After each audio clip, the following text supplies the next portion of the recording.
आप इस पिक्चर को देखो जिसका कि ट्रांसफॉर्मेशन ये है, और इस पिक्चर को देखो जिसका ट्रांसफॉर्मेशन ये है।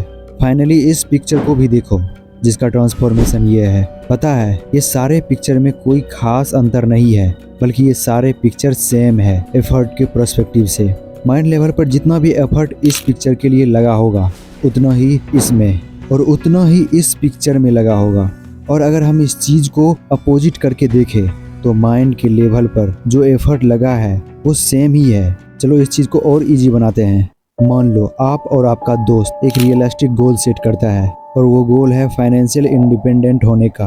आप दोनों का गोल तो सेम है, लेकिन आप दोनों का एफर्ट उस चीज के लिए सेम नहीं है। आप हमेशा अपने मकसद को ध्यान में रखकर अपने काम को प्राथमिकता देते हो, उसके लिए आप आइडियाज सोचते हो, और उस चीज के लिए जो भी रिक्वायरमेंट्स हैं आप वो कंसिस्टेंटली करते रहते हो। वहीं दूसरी तरफ आपका दोस्त ऐसा बिल्कुल भी नहीं करता। उसके माइंड में वो मकसद तो याद होता है कि उसे वो चाहिए, लेकिन उस चीज के लिए जो रिक्वायरमेंट्स हैं उसके बारे में वो नहीं सोचता है।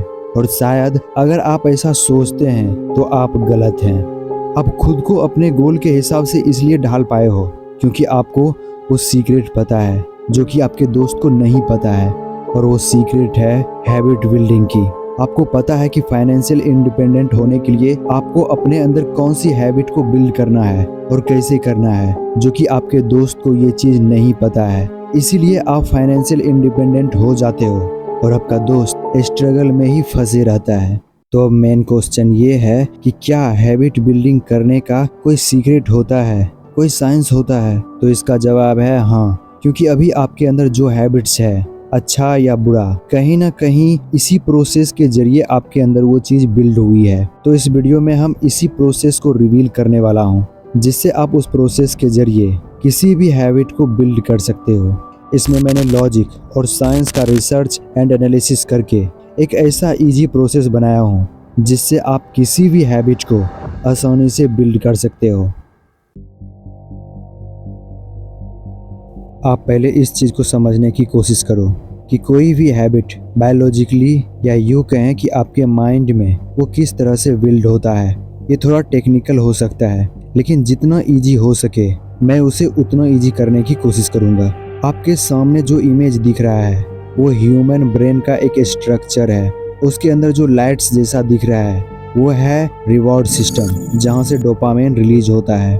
और इस रिवॉर्ड सिस्टम में 4 और पार्ट्स होते हैं जिसका अपना अलग अलग काम होता है। जिसमें पहला वेंट्रल टेगमेंटल एरिया, जिसे शॉर्ट में VTA भी कहा जाता है, ये डोपामिन बनाता है और ब्रेन के दूसरे पार्ट तक भेजता है। दूसरा होता है न्यूक्लियस एक्यूम्बेंस, ये रिवॉर्ड और प्लेजर के एक्सपीरियंस में इम्पोर्टेंट रोल प्ले करता है।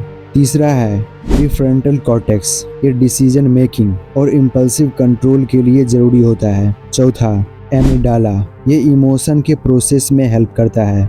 आपको पता होगा कि हमारे ब्रेन्स में बिलियंस ऑफ न्यूरॉन्स होते हैं और केमिकल के जरिए इंफॉर्मेशन एक न्यूरॉन से दूसरे न्यूरॉन तक पहुंचाता है, जो कि हमारे कॉन्शियस में हमारी मदद करती है।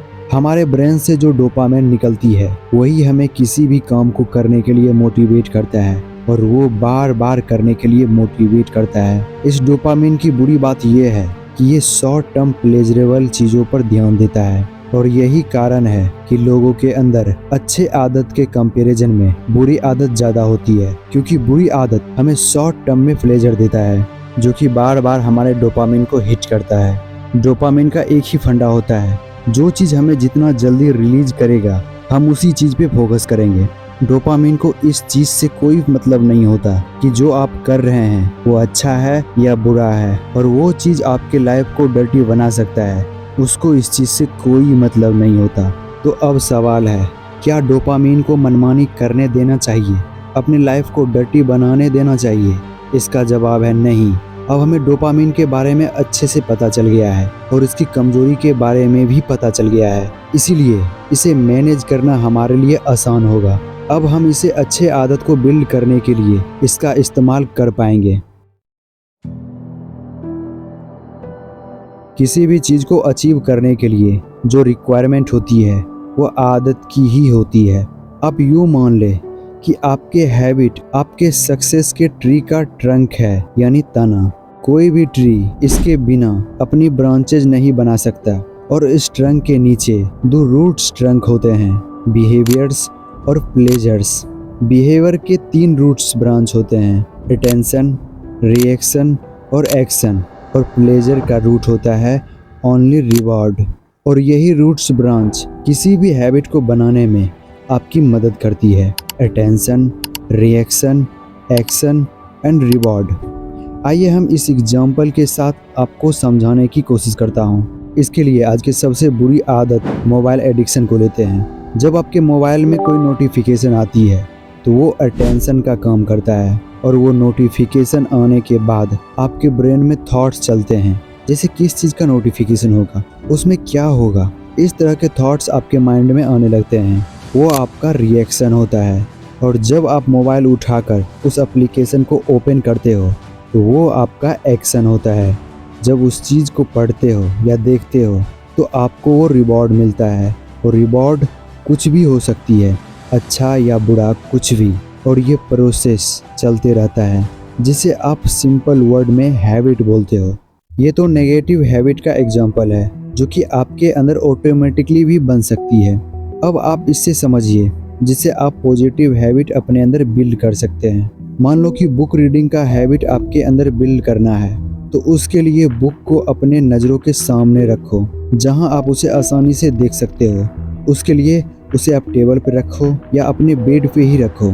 जब आप उसे देखोगे तो आपका अटेंशन उस पे जाएगा। फिर आपके माइंड में थॉट्स आएंगे कि बुक रीडिंग करने से आप बहुत सारे चीज़ों को जान सकते हो और आगे बढ़ने के लिए उसका यूज कर सकते हो, जिससे आपका वो रिएक्शन होगा और आप उस बुक को उठाओगे और पढ़ना स्टार्ट कर दोगे। वो होगा आपका एक्शन। एंड जब आप बुक को पढ़ लोगे, आपको कुछ नया सीखने को मिलेगा, जिसे आप पॉजिटिव फील करोगे। उससे आपको प्लेजर यानी कि रिवॉर्ड मिलेगा। इस तरह से आपके अंदर बुक रीडिंग पढ़ने का हैबिट बिल्ड हो जाएगा। और इस तरह से सिर्फ बुक रीडिंग ही नहीं, बल्कि आप कोई भी हैबिट को आसानी से बिल्ड कर सकते हो। बस आपको ये चारों प्रोसेस को याद रखना है, attention, reaction, action and reward. I hope कि आप समझ गए होंगे कि आपके अंदर कोई भी हैबिट किस तरह से बिल्ड कर सकते हो। तो आज के लिए इतना ही। मिलते हैं नेक्स्ट वीडियो में किसी नए टॉपिक के साथ।